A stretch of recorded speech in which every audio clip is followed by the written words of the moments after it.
COVID exposed the vulnerability of our supply chains, right? Like if you can't make your own like medical supplies or have your own energy or whatever it might be, like that's a huge strategic vulnerability. They're called Valor Atomics. They're based in El Segundo.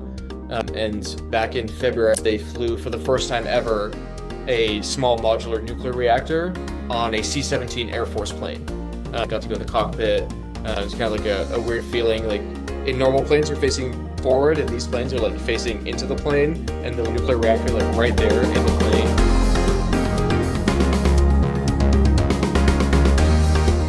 Quick shout out to today's sponsor, Taylor. You know that feeling? You've got an important meeting, a first date, maybe a trip coming up, and you're standing in front of your closet thinking, I have nothing to wear, or I don't want to wear the same thing again, even though it's full of stuff. That's exactly what Taylor fixes.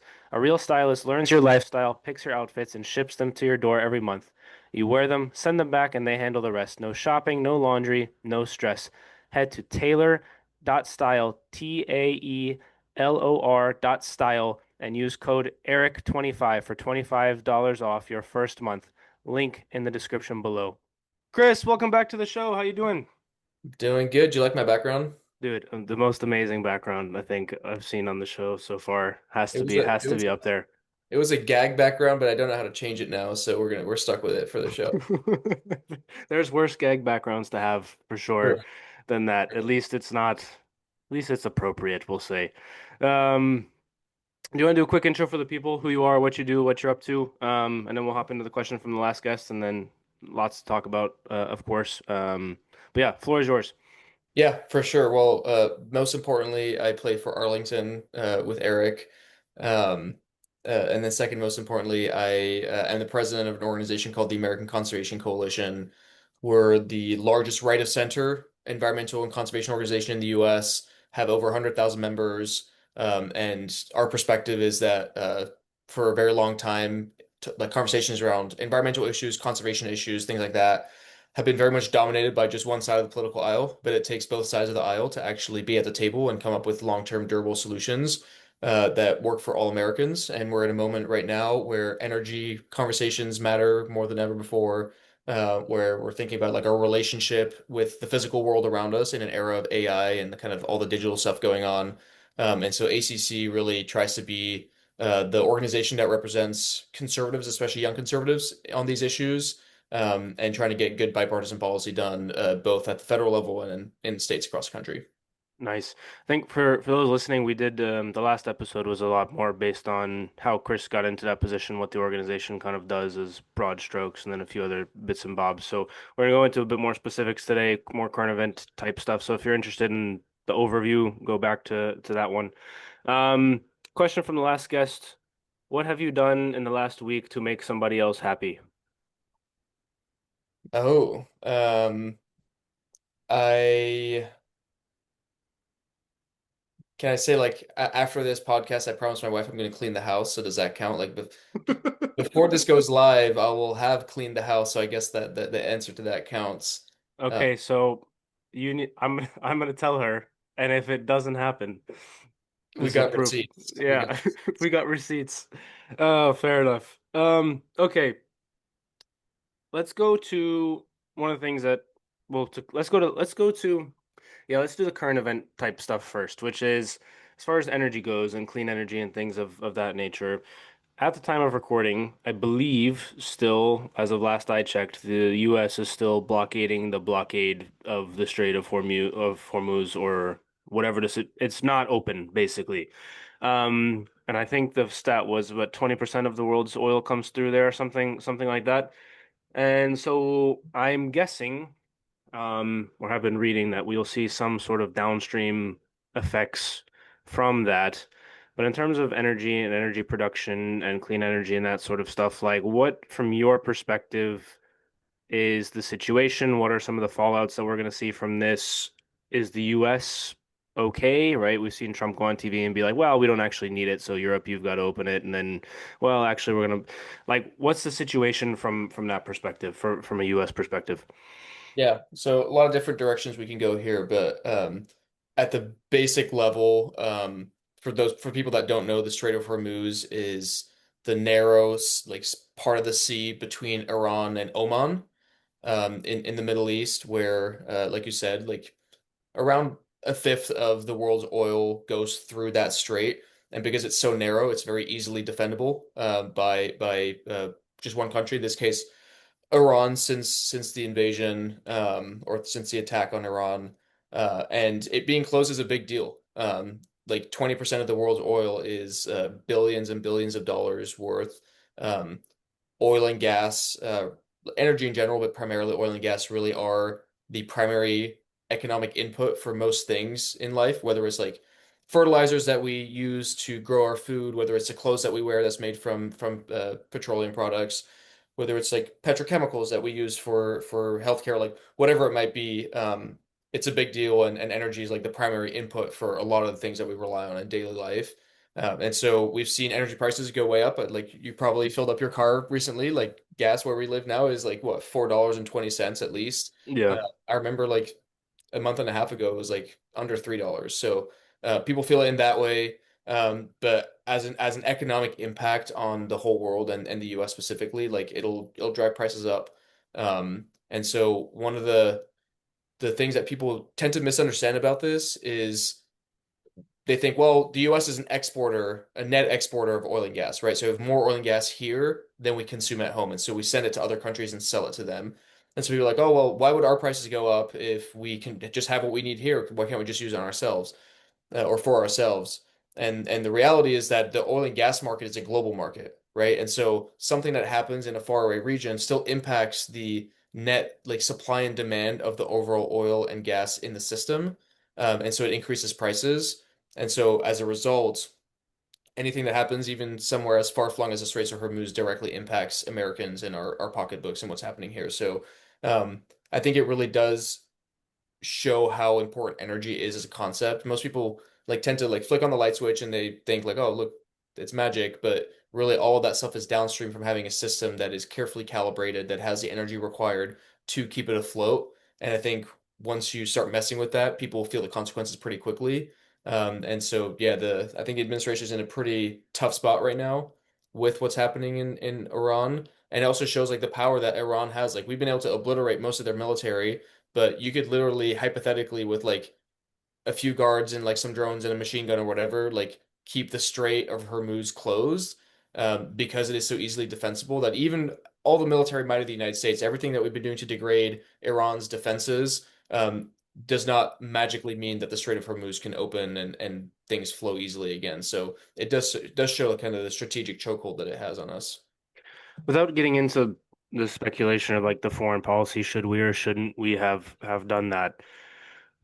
Like you said, it clearly has put the U.S. in a specifically this administration in a fairly precarious position in terms of the midterms coming up, et cetera. But and the other thing that has done is I think last time we talked about building towards nuclear plants and other things like being able to produce energy that isn't necessarily natural gas and oil. But of course, this is a more short-term situation. Like we can't build nuclear plants our way out of this, right? And so what are like from your perspective, what are you seeing in terms of the next, I don't know, 6 to 12 months in terms of either actions that the administration can take for people domestically or well, I guess what do you see happening in the next 6 to 12 months? I've seen some speculation that well, Iran's gonna have to come to the table because I forgot exactly what the phrasing was. It was like their oil reserves that they can fill up are now full because they are not exporting either because the US is blockading, and so now they don't have anywhere to put the oil that's coming out of the ground. Or there's like a bunch of people are saying like it has to end soon. But I mean, people were saying it was just going to be weeks, and now it's been months. And of course, we've seen this all before with other conflicts in the Middle East. Um, so, anyways, what in your head, what do you see happening in the next 6 to 12 months? And alternatively, what would you do if you had the magic wand and you could enact some sort of policy given the situation that we're in? So twofold, what would you do, or like what would your recommendations be? But and then two, what do you foresee actually happening? Yeah, so the reality is there's not much that the administration can do to bring prices down in the short term, short of actually reopening the strait, right? Like getting the oil flowing and that'll bring down prices. There's conversations around like releasing like strategic reserves from the US, but also from other countries to be able to like account for the decreased supply from Iran. And that'll have some impact, but the reality is, I think that a lot of the negative consequences of the conflict are baked in ahead of the midterms, at least, right? Like midterms are what, six months from now. So I don't think there's all that much that can happen again short of the conflict ending. I do think to your earlier point, like people like will say like, oh well, we can't build a nuclear plant in the next few months in order to like help prevent this crisis. But we could have started building a nuclear plant 10 years ago to help prevent this crisis now, right? And so I think there tends to be a bit of a short-termist mindset when it comes to this stuff. There's this like famous clip when when Russia invaded Ukraine and like European energy prices were just going through the roof, and everyone in the UK, which is where I used to live, so I like pay particular attention to the UK. Um, they had some of the highest prices in Europe. They're literally like my parents were hanging their clothes outside to dry because it was too expensive to like put it in the dryer. Like it was that bad. And there's this clip that surfaced from around 2010 or something like that from a politician who was saying like, why would we even build nuclear plants? They won't come online for another like 10 years. I think it's 2012. It won't come online for like another 10 years. And so somebody found that clip and was like, well, now it's 10 years later, it's 2022. Energy prices are through the roof. I'm sure we'd all love to have those lower electricity prices if we invested in the nuclear reactors back then. So I do think that this shows the importance of diversifying your energy resources.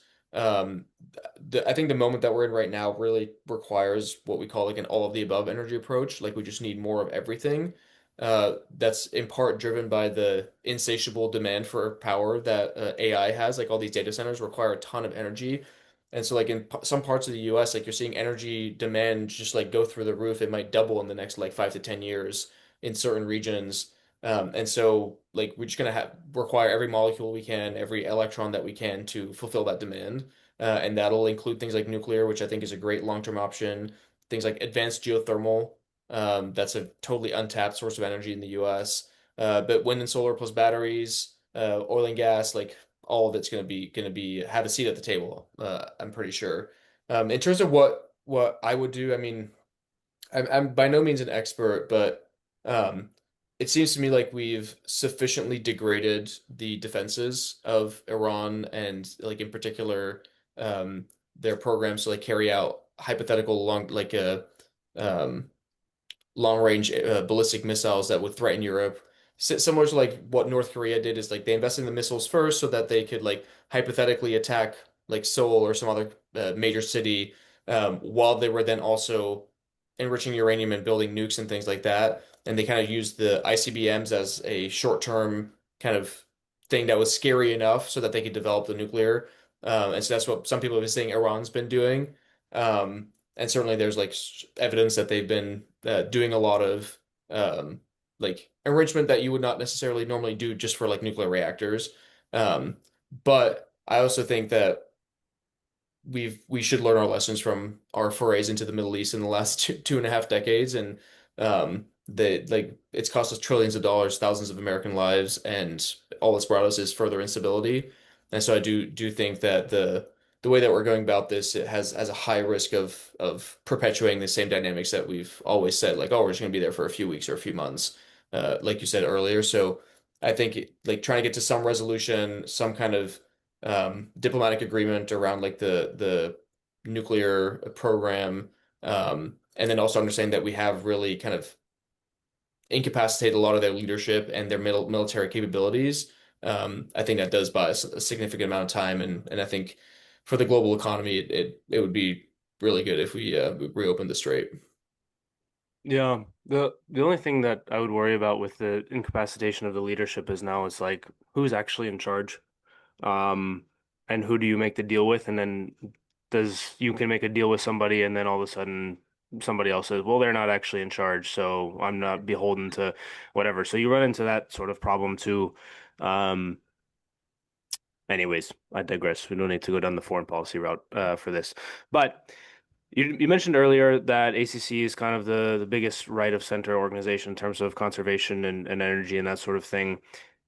there's been a interesting sort of split, I think, like the right and the left, as maybe when you and I were growing up, doesn't really seem to exist in the same sort of way anymore. Um, and so how should people be thinking about energy both through the lens of like short term more prices are going up, this conflict and the closing of the straits is going to become a real problem if I mean it is already, but will become more of a problem.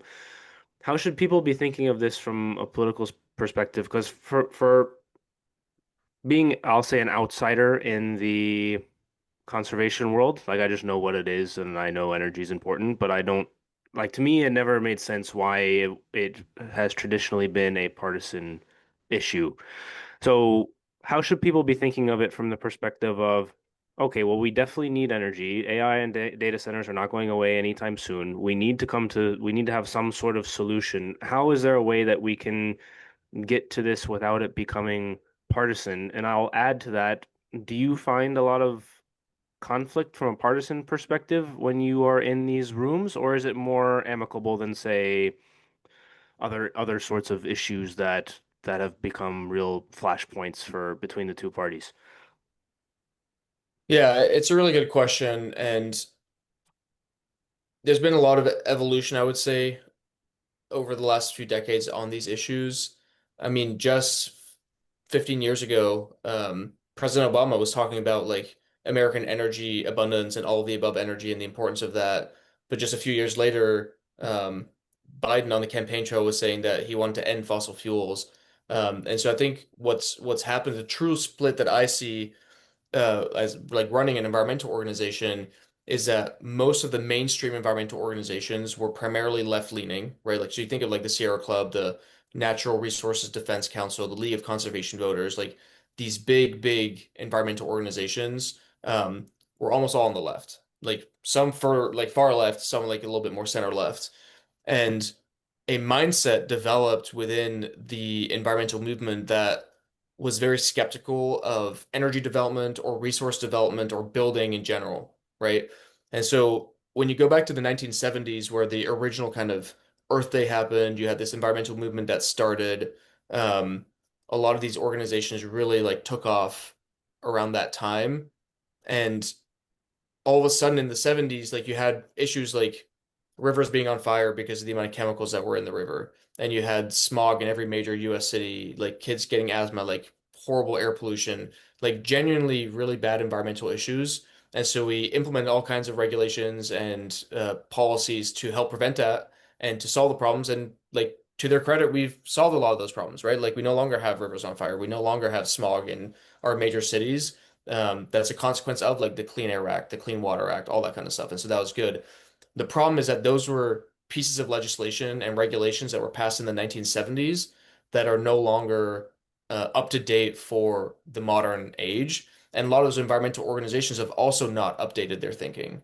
And so the primary thing that a lot of these groups do is they will just litigate or sue any new project that wants to be built because they think it'll have a negative environmental consequence.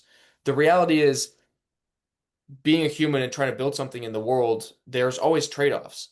And like if I'm building a bridge from where I live in Alexandria to Washington, D.C. to be able to like commute and like have like commerce between like the like DC and Virginia and all that kind of stuff, like building that bridge has an environmental impact. It does. Like there's no way around the fact that human development, industrial development, civilizational development does have environmental trade-offs. And the wrong response is to say, oh, as a result, we're not going to do anything. We're not going to build anything. The right response is some things are worth building because they're worth the trade-offs, and some things are not worth building because they're not worth the trade-offs, right? Like nobody is proposing a big bridge over like Great Falls, right? But there are bridges going from Virginia to DC because that makes sense. And I think the what the environmental movement has done is they've synonymized any sense of building, whether it's like a transmission line or a pipeline or a mining project or whatever it might be, even solar projects, they've equivocated that with, oh, that's bad for the environment, so we should not do that. And so when you think about a 21st century economy that's trying to grow, that's in this, you mentioned AI and data centers, like you have to build those things, you have to power those things, you have to have the materials that go into all of the hardware that allows the software to happen, none of that happens without actually being able to build in the real world. And so the split that I see happening is between the organizations, environmental organizations that don't want to build, and the environmental organizations that do want to build because they recognize that pitting the environment against economic prosperity and against building the future is a losing proposition because um, at some point it negatively impacts the people that you're supposed to represent, right? Because if you don't have the jobs and the economic growth and the opportunities, if you can't build homes, like that is a huge negative consequence on the American people, on the American dream, like affordability, cost of living, all the things that people care about. And so you've seen this backlash from conservatives and Republicans who have said, well, the people on the left, they don't want to build anything. And so that like screws over like the little guy. And so as a result, all the environmental stuff is nonsense. And so the environment as an issue has actually become like the political football in the middle, whereas most Americans actually care about the environment. Like they want our national parks funded, they want clean air, they want clean water, they want wildlife to be protected, but they don't want it to be done in a way that's zealous and that like hurts their daily life. And so what ACC is trying to do is create a kind of third approach to that, right? It's not like we can't build anything or we got to destroy everything. It's like, well, actually, if we do this in a smart way, we can have economic growth, we can have technological progress and innovation while also protecting the environment. And that just requires us to have nuance. It requires us to understand trade-offs. It requires us to have a mindset that you can have a multiple use mandate for your resources, right? Like we're not going to frack the Grand Canyon or the Everglades because we determined that that's not a good thing. But we might frack other parts of the country. And so it's not an either or. It's like sometimes it's the right thing to do, sometimes it's not the right thing to do.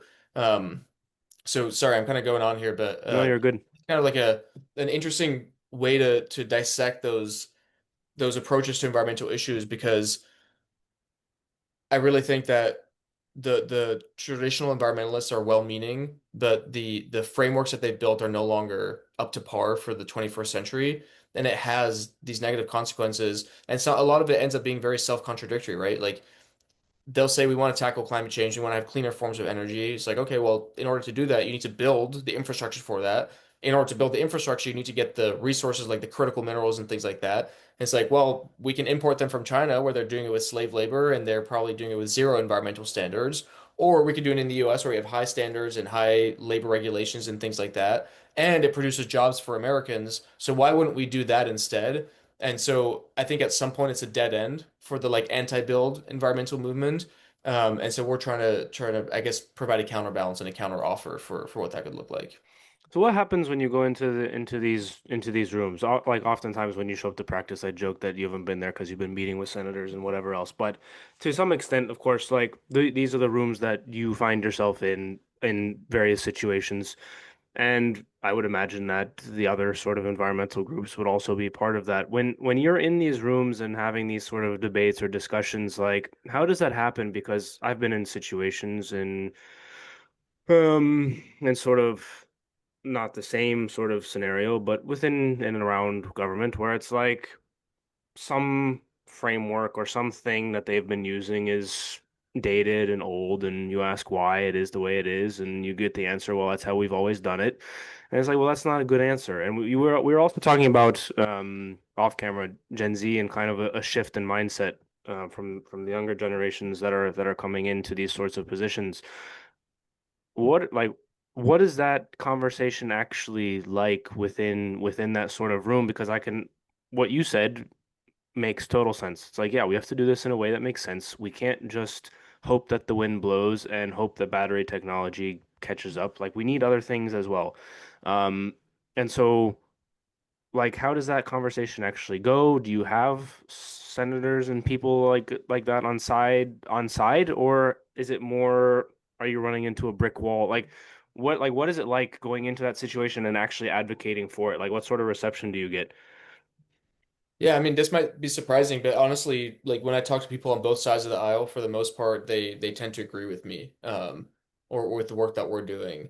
And the one of the things that I've heard, especially from people that are more on the left, like Democratic senators, members of Congress, people like that, or their staff, it's uh they're afraid of saying some of this out loud because they have all these environmental groups that'll then just come out and just completely hit them from the left and say, oh well, so all of a sudden you're a sellout to big oil and big gas, and you hate the environment, and like the way that our politics has become so slopified by social media is like what whoever shouts the loudest and whoever like basically frames the conversation in the most inflammatory way, gets the most views, and then gets to like set the tone of the narrative in the conversation. And that happens on both the left and the right, but obviously on this particular issue, uh, there a lot of these Democratic senators and Democratic reps are terrified of like the big green groups because that's like a huge chunk of the Democratic base.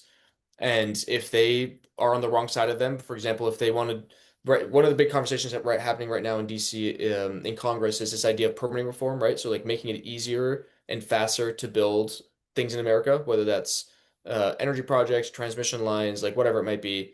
So essentially updating the regulations to still protect the environment, but like making it easier and not duplicating things and all that stuff, right? Um, and a lot of these Democrats are like behind closed doors, they understand the problems. They see that we can't build anything. Like they're not stupid. They work with the companies in their districts that want to build things, and they see all the consequences of what's happened. But if they come out and they say something, like the green groups will mobilize their dollars and their voters to go against them in the primary, and then it's game over for them. And so they're terrified of that particular dynamic. And so what we're trying to do to ACC is build a movement of young people who are pro environment, pro conservation, but like we mentioned, they're also pro energy and pro building, and being that counterbalance so that they can give positive cover to the politicians that are actually brave enough to stand up and say, let's do something about this. So that's kind of the I think there's more agreement behind closed doors than people would think. There's also this interesting development on the left, what I call like the abundance Democrats. I don't know if you've heard of this book called Abundance by Derek Thompson and Ezra Klein. Was published last year, and it really kind of is taking the left by storm because they're essentially saying like the things that we need more of in this country, more energy, more housing, more healthcare, like more innovation, all that kind of stuff is not happening because we've built a system that doesn't allow us to build those things.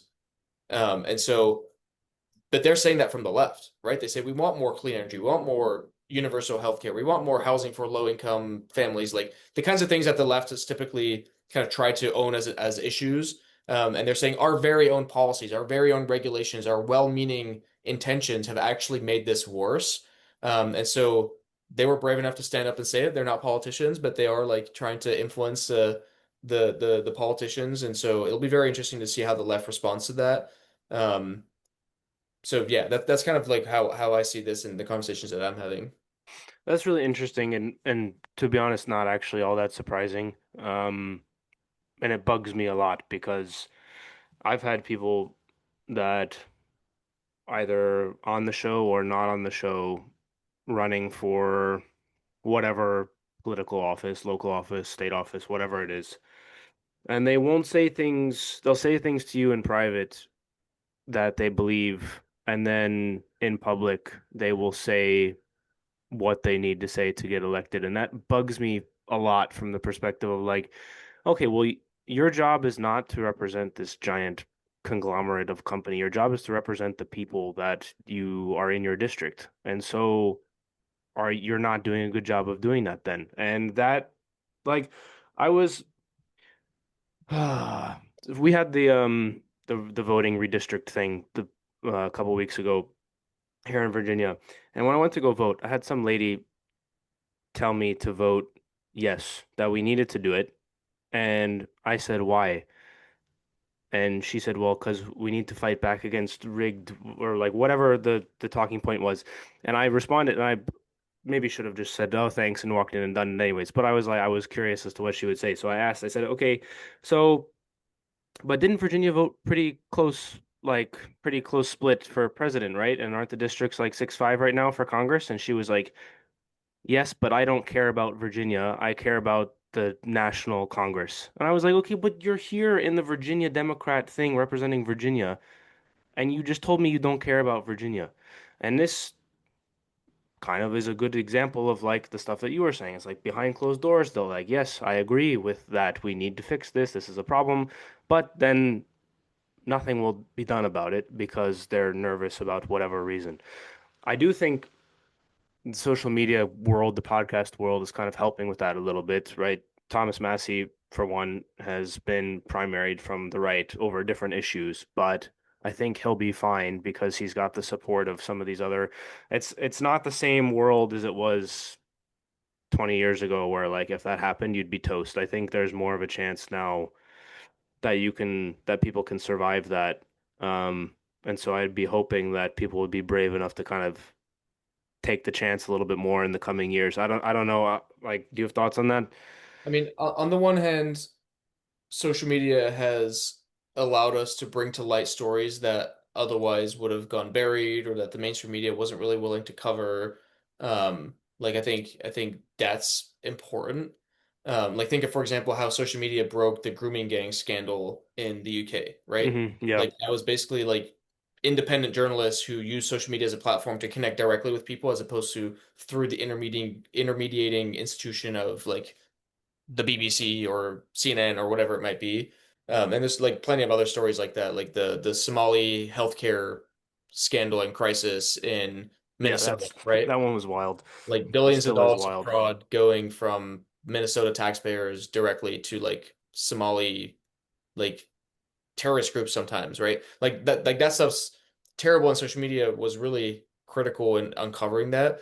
But the downside is that when it comes to our politics, social media has nationalized so much of our politics. And what I mean by that is I could be like in a district here in Virginia, and on social media, I can see something that happened in a district in California and be like so outraged by it and feel like so personally attacked by it that all of my time and attention is as opposed to focusing on the things in my control in my backyard in my community. I'm like angry on social media about something that's out of my control somewhere else.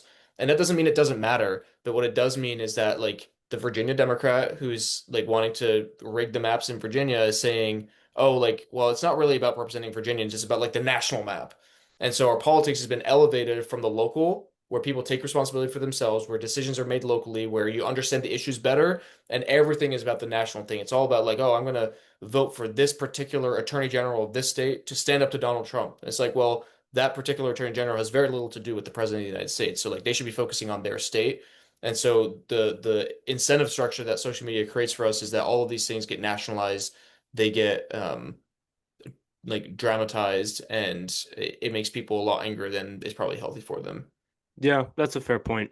Yeah, that's a good point. I mean, I've mentioned that on the show before. I think people need to be caring much more about their local, what's going on in their local stuff, which is one of the reasons why I've tried to have lots of local people running for school board and county board of supervisors and whatever on the show to try and get that out there that way. Yeah, that's a fair point. Um, Okay, let's move on to some of the AI and data center stuff and some of the stuff that you were mentioning before we went live, air quotes live, or recording. Um, Takes a ton of energy, ton of space, capital, hardware, software, obviously, drain on fresh water for cooling and things of that nature. Where are things going with that? Because I think the infrastructure, a lot of the power grid is very antiquated.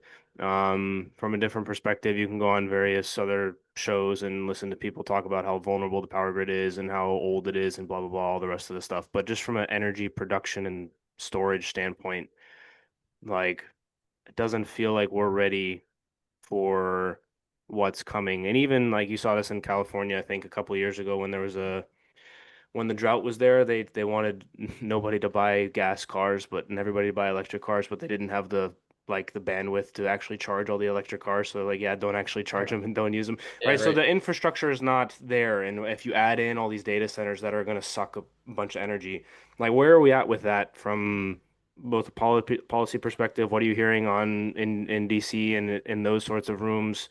Like, are we ready? Are people aware of? I mean, I would hope they're aware of it, but like, what's the situation with that? Yeah. So a few things can be true at once, right? To my earlier point about having nuance and understanding trade-offs, like similarly when it comes to AI and data centers, the first thing is that AI is happening, and I want the US to lead that. I don't want the Chinese to lead that. I think this is a huge strategic advantage technologically for the United States, and we should set the standards, we should set the models, we should set the right way of approaching this, and integrating it into our defense mechanisms and like economically and all that kind of stuff. Um, as opposed to letting our adversaries do that and knowing that they would use it for nefarious purposes and to lord it over the US. So that's the first thing. The second thing is these things are unpopular. There is a lot of community and local pushback, and I understand why. Like I understand why people are like, well, I don't really want this thing on like my family farm or on this like lakeside or whatever it might be. Like they make noise, they don't look the best. Like it's I understand the community pushback. Um, but that being said, I think there is a lot of misinformation that's floating around when it comes to this. That's it's worth clarifying, validating why people feel the way that they do, but also like empowering them with the full suite of information so that communities can make decisions that actually make sense for them. So the first, like you mentioned, the water stuff, right? A lot of the data actually shows that most of these data centers have closed loop systems, so they like essentially recycle the water over and over, and so the water usage is tiny, like way smaller than, for example, golf courses, or other things. So like the water thing is I think social media has kind of like blown that up a little bit, but it's not a real problem in the real world.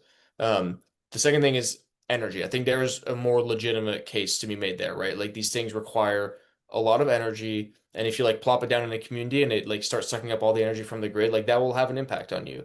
Um, I think that they should bring their own power or at least finance their own power to the extent possible. And I think we can easily shape the policy to do that.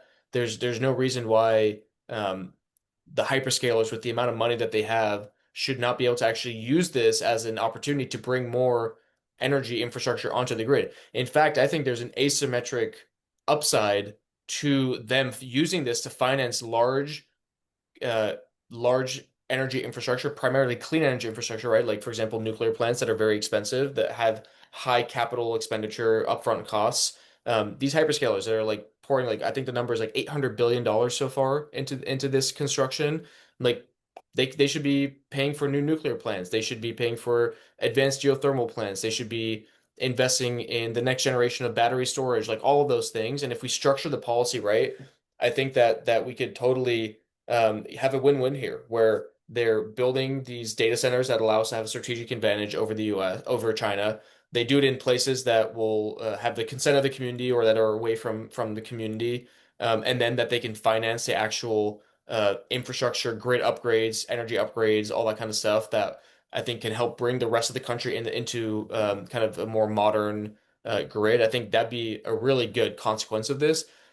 Back to the earlier point, that'll require making it easier to build energy infrastructure, right? Like being able to build a data center is one thing, but then like the transmission lines and like all the interconnections and the like nuclear plant or whatever it might be, that's another matter. And so we need to make it easier to build that. And I think that could actually be a really, really good thing for the US. I think the last consideration is probably the most controversial one, and I think the most understandable one from a community perspective, which is the land use, right? Like you have you see these things pop up on social media of like, oh, my family farm might be like become a data center because them being outbid or whatever it might be. I do think we have to be careful where we put these things. But personally, like I live in Northern Virginia, like the data center capital of the world, and like I barely notice. I don't know, do you notice that these things are around? Not really. Yeah, so like obviously again, you don't want to put it like in front of a beautiful view or like right in the middle of a community where it's like humming away and have like it's not like it's an eyesore and what people don't want it there. But I think there's ways that we can structure this where the communities are appropriately compensated. These things generate tax revenue for the local community, right? Like there's parts of Texas where these data centers are funding the hospitals and the schools and the roads and everything there. I think that's an ideal outcome, but I also don't think we should like force it on every community. And we should have a like an appropriate like feedback and review mechanism where if a community really determines they don't want it, then they should have a say. Yeah. No, it makes total sense. And piggybacking off that, to kind of go to the next point that we talked about previously as well, is to build these things, you actually need to have things like made and manufactured and that sort of thing. And also to go off that, it needs to be easier to build things here and kind of economically sustainable. Of course, we can go through all the arguments of why labor was outsourced to China and the Philippines and Thailand or wherever else it was. Um, but you mentioned kind of the next generation of CEOs and some of the things that ACC is involved with. Talk to that from the perspective of, I guess, from the data centers, but also just generally speaking, we've got a new generation of people. We see this in kind of the tech startups, the drone space as well. There's lots of people in Silicon Valley, young entrepreneurs who are coming up with like all sorts of cool technology and gadgets and gear and different things and to make these data centers work and kind of bring the next generation of power grids, like you mentioned, there's going to have to be all sorts of things, whether it's the semiconductor chips or kind of connectors or whatever the case is. So talk to some of the things that ACC is involved with and what you're seeing there as well. Yeah, I think part of it's a cultural vibe shift. There was a period where most of the like big innovations happening in the US were like basically software, right? Like every year we get a slightly better iPhone and like Facebook happened and then Instagram and like all these things were very much relegated to the what we call like the world of bits. And what had happened is America had been deindustrialized as a nation, right? Like we'd sent jobs overseas, we sent factories overseas, we sent supply chains overseas. And then in return, America became more of like an information economy as opposed to a hard tech building economy. And I think some of that's changing. Part of that's a recognition of how COVID exposed the vulnerability of our supply chains, right? Like if you can't make your own like medical supplies or have your own energy or whatever it might be, like that's a huge strategic vulnerability. So part of that was a recognition there. I think another thing is I think increasingly like young people like our age, like we're Gen Z, right? I don't know how you might be slightly older or younger. How old are you? 30. 30. Oh, you're not even Gen Z. You don't count. You're on the young end of millennial. I'm right on the edge, yeah. Yeah, right on the edge.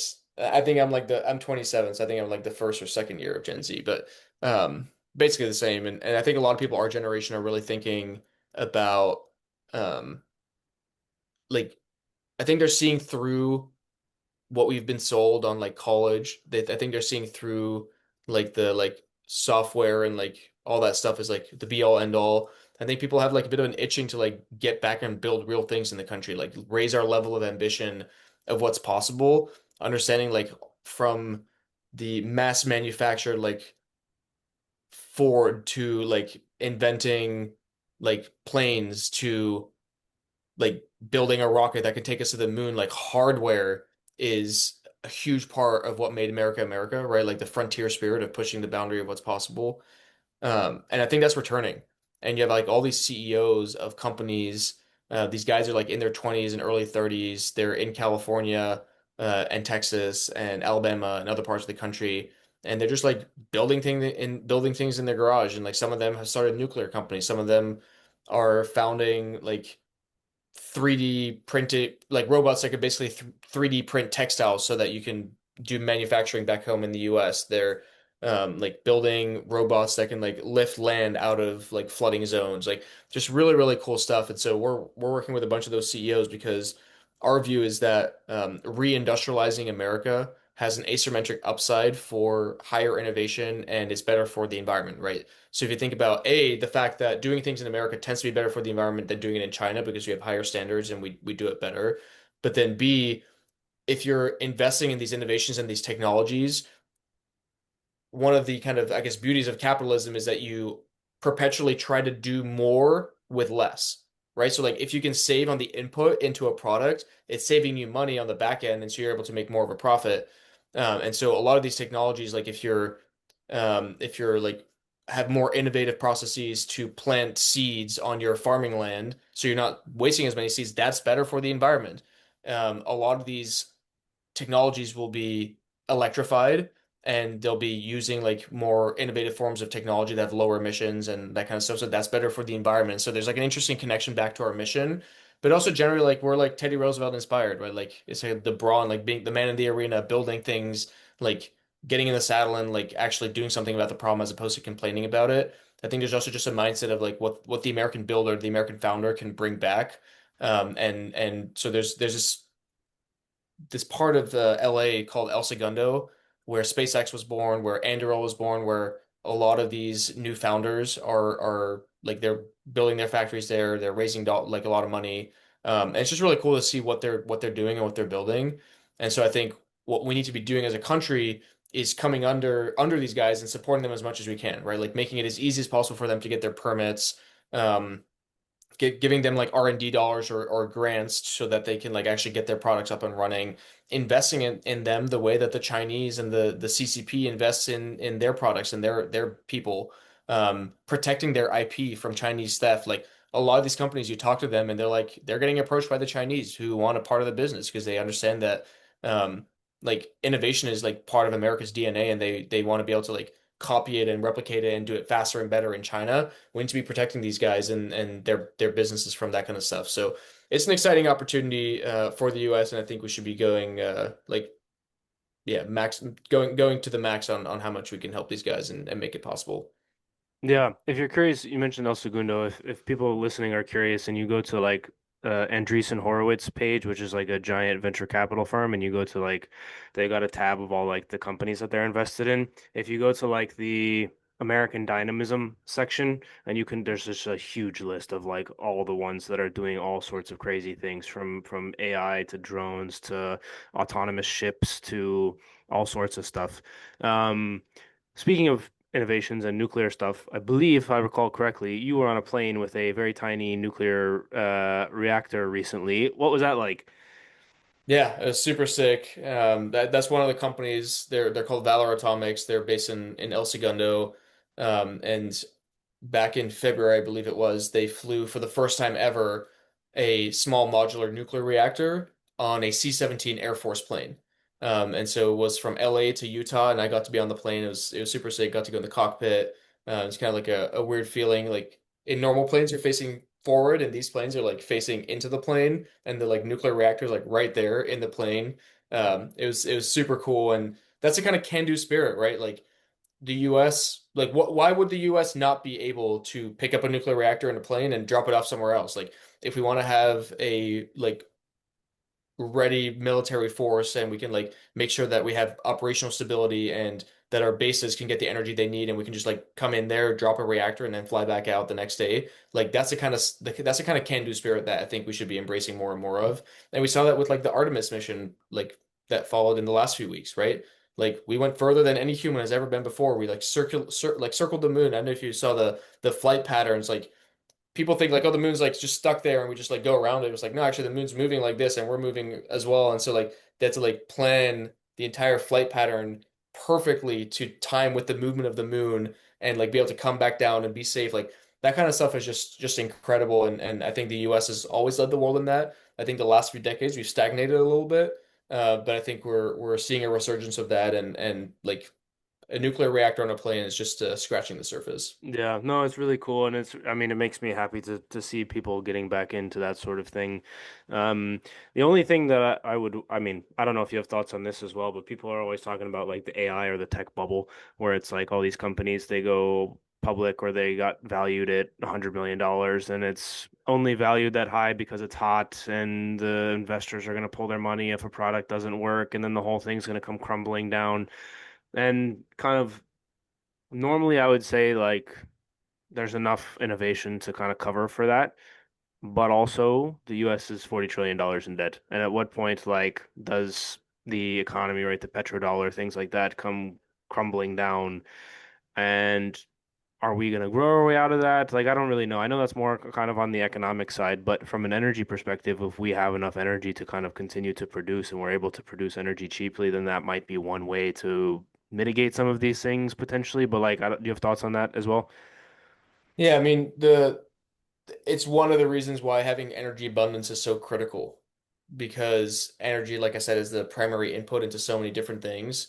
And so having cheaper and cheaper energy, especially at a time where we are literally turning energy into intelligence, right? That is AI. AI is taking energy and then turning it into an intelligent like system. Um, having that energy and like holding ourselves back from developing that energy and not doing the like permitting reform and all that kind of stuff is gonna like be economically disastrous. And so I think a lot of people have bet against the U.S. economy before, and like fallen short. I wouldn't bet against the U.S. economy, but that being said, like that's a lot of trillions to be in debt, and I do think it's an unsustainable trend, and we'll need a combination, I think, of reduced spending and increased economic growth to be able to account for that.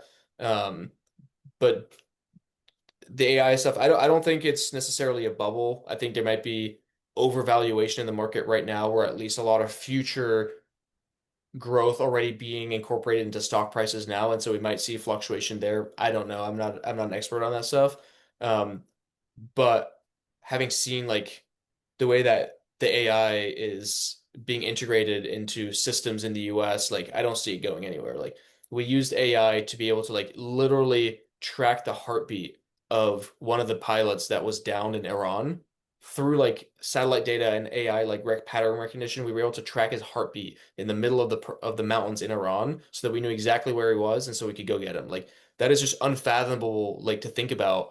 And if you're thinking about like the factories that we're building, like to have those be smarter, to be more efficient, if you think about a robot that is like 3D printing a textile and like doing all of that through AI, like I don't foresee us going back from that. And I think a lot of people tend to equate AI with like ChatGPT or like creating a meme or like what they call like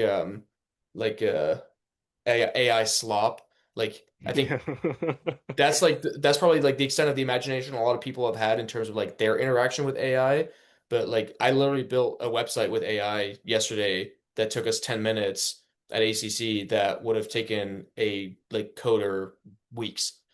And so like there's just like all these things that I think we're gonna be able to do with AI that are gonna just completely transform the way we do healthcare, the way we do the military, the way we do energy systems, manufacturing, like industrial processes, all of these things. And so I actually think we might still only be scratching the surface of how much is going to be possible and like how much economic output is going to come as a result. Yeah, yeah, yeah. No, it totally makes sense. I do one caveat. Andy Stumpf, was a Navy SEAL. He was on a show recently saying that he doesn't think that the heartbeat thing was real because otherwise, why would we not Oh, use it really? to go get hikers and other people that are like lost in the woods or whatever? It wasn't that we Um, trialed that for the first time though, so maybe we will. I don't know. Yeah, I'm just putting the caveat in because I read the story as well, so I don't know if it's true or not. I wasn't there pointing the heartbeat gun at the mountain. true. Um, True. Last kind of thing that I wanted to ask you, and this is sort of unrelated to all the energy stuff, and we kind of had a mini discussion about this about, I don't know, 8 months ago. And that is one, well, I'll just say the whole thing and then you can say whatever thoughts that you have on it. The first is that I know you've been going to speak at some colleges and public places and things of that nature. Um, we've seen an uptick in sort of attempted shootings, violence against people specifically on the right and those sorts of public spaces, obviously with the most high profile being Charlie Kirk last September. Um, Aside from the safety piece, because I want to throw that in there, but also like what are you seeing on college campuses as far as like how are college kids like approaching these sorts of things? Because I would imagine it was quite different than when we were in school about 8 to 10 years ago, right? Which was kind of height of woke and the rest of the stuff. I'm guessing it's a different environment. So there's two kind of unrelated questions in there, but tied together from the fact that you're in public. But I don't know. Do you have thoughts on either of those things? Yeah, I think I think woke has taken a step back, but I also think that the end of woke has been like overplayed. Like Yeah, I I think agree. there's still a lot of places where it's just transformed into areas that actually might resonate more with people. So in the past, we might have considered like all the pro-Palestine protesters woke, but now they're actually just getting a decent amount of traction, even with people on the right, like Tucker Carlson or whatever, right? And so I think these things evolve. Um, I do think that there's still quite a bit of like wokeness around um, like probably racial issues, LGBT issues, things like that on campuses. I think the climate stuff has definitely gone down in terms of the protests. We did have some protesters at our event at University of North Carolina 2 weeks ago. But when I say protesters, they weren't like in any way like actually disruptive. They were just like asking. fairly aggressive questions, which fair enough. Like happy that they can be answered. Um, I think that there was like a post what happened to Charlie bump in like all these new chapters starting and like thousands of people showing up. I think some of that's on the decline. Like I don't know if you saw JD Vance spoke at a university a couple weeks ago, and it's like the vice president of the United States who's like 40 speaking to college students. Like you'd expect everyone to show up, and the room was like only a Yeah, there quarter. was there was like nobody there. Right. So like I do think that there might be some one of the things is like, oh, why would you go watch the thing in person if you can just like watch all the clips on social media later? That's one thing. And then the second thing is like, I can imagine for some people it's like, well, like I don't want to really potentially be shot or be like put myself in danger. So I think there's probably a variety of factors there. Um, so yeah, I don't know if I have any other thoughts on that. What about for yourself being on stage? I've never worried about it. I don't think I'm saying things that are controversial enough. To really warrant that. That doesn't mean my wife isn't worried, but we're yeah, I feel like we work on environmental issues, which I feel like is pretty safe. And who knows, maybe I'll work on issues that are like less quote unquote safe one day, but we'll cross that bridge then. Yeah, fair enough. Um, if everything goes great for you and ACC the next 3 to 5 years, like what does that look like in your head for both you personally and for the organization?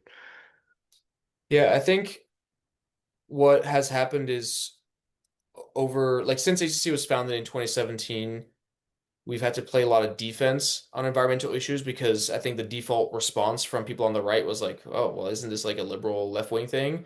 And so the last 8 or so years have been basically disabusing them of that notion that this is something that we should let the left just own completely and say that we have our own vision for this that can be for something as opposed to just against whatever the left is for.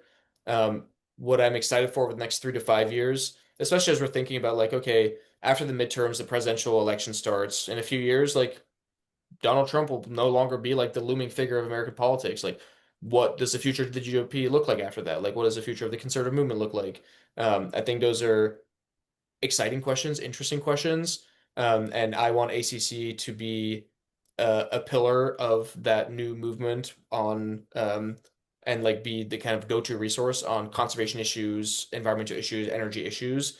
And so I see my job as over the next few years going from defense to going on offense and proactively being like, this is what the next generation of conservatives cares about. There's a way that we can do this that is pro building, pro America, pro economic prosperity, pro the like young hard tech founders and builders in this country. And we can do all of those things, and we're America, so we will. I think that's an exciting prospect, and being able to like reclaim these issues and kind of put our Teddy Roosevelt stamp on it is our goal over the next few years. Very nice. If people are interested in supporting you guys or finding out more or any of the above, just learning more, figuring out where you guys are and what you do, like where should they go? Yeah, just go to our website, www.acc.eco.